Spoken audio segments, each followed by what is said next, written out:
நீங்க வட்டி வாங்குறதும் இல்லை கொடுக்கறதும் இல்லை, அதையா? ஓகே. வட்டி ஏன் கொடுக்க மாட்டேங்கிறீங்க, வட்டி ஏன் வாங்க மாட்டேங்கிறீங்க அப்படின்னு கேட்குறாங்க.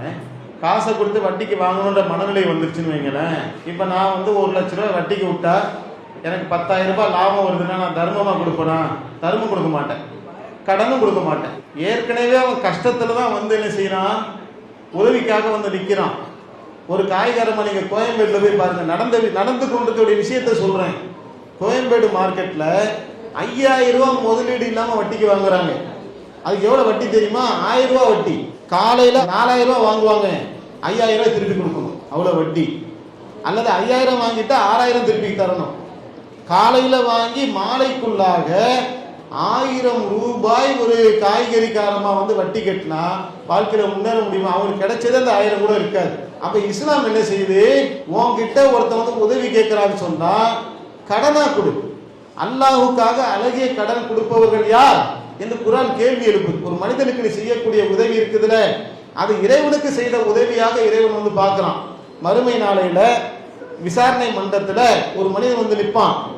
அப்ப அந்த மனிதனிடத்துல இறைவன் கேட்பான், ஒரு நாள் நான் உங்ககிட்ட சோறு கேட்டனே, இன்னைக்கு சோறு தந்தியா என்று இறைவன் கேட்பான். நான் பசியோடு வந்தனே, நான் தாகத்தோட வந்தனே, எனக்கு நீ உணவு தந்தியா என்று இறைவன் என்ன செய்வானா, அந்த மனிதன் கேட்பானா. அப்ப அந்த மனிதன் சொல்லுவானா, இறைவா நீ எப்போ பசியோட வந்த?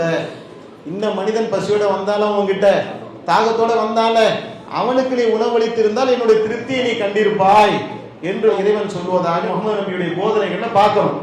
அப்போ ஒரு மனிதனுடைய வாட்டத்தை, கஷ்டத்தை, துன்பத்தை போக்குகின்ற வேலையை ஒருவன் செய்யணுமா? கஷ்டப்பட்டு வரவனுடைய ரத்தத்தை நாம ஊயணுமா?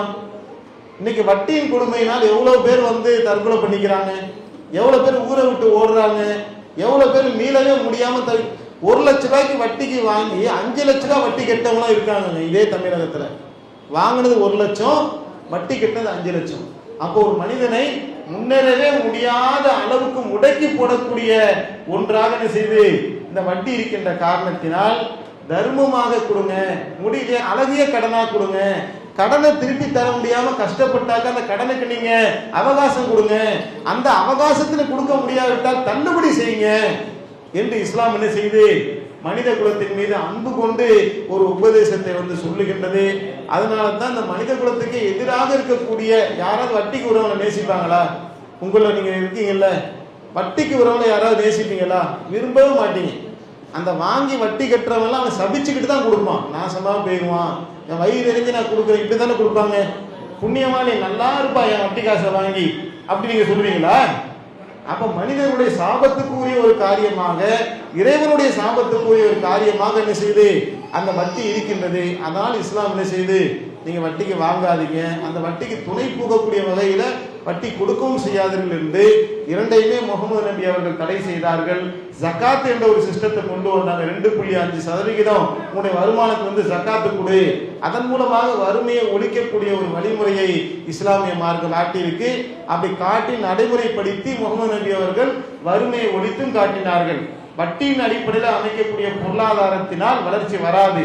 தர்மத்தின் அடிப்படையில் வரக்கூடிய ஒரு பொருளாதாரத்தின் மூலமாகத்தான் ஒரு குடும்பத்திலே, நாட்டிலே அனைத்திலும் ஒரு சுபிச்சம் வரும் என்று இஸ்லாமிய மார்க்கம் சொல்லுகின்றது. அந்த ஒரு பொருளாதார நடைமுறை தான் உலகத்துக்கும் ஏற்றதாக இருக்கின்றது அப்படிங்கறத நாம புரிந்து கொண்டோம். அல்லாஹு அக்பர், அல்லாஹு அக்பர்.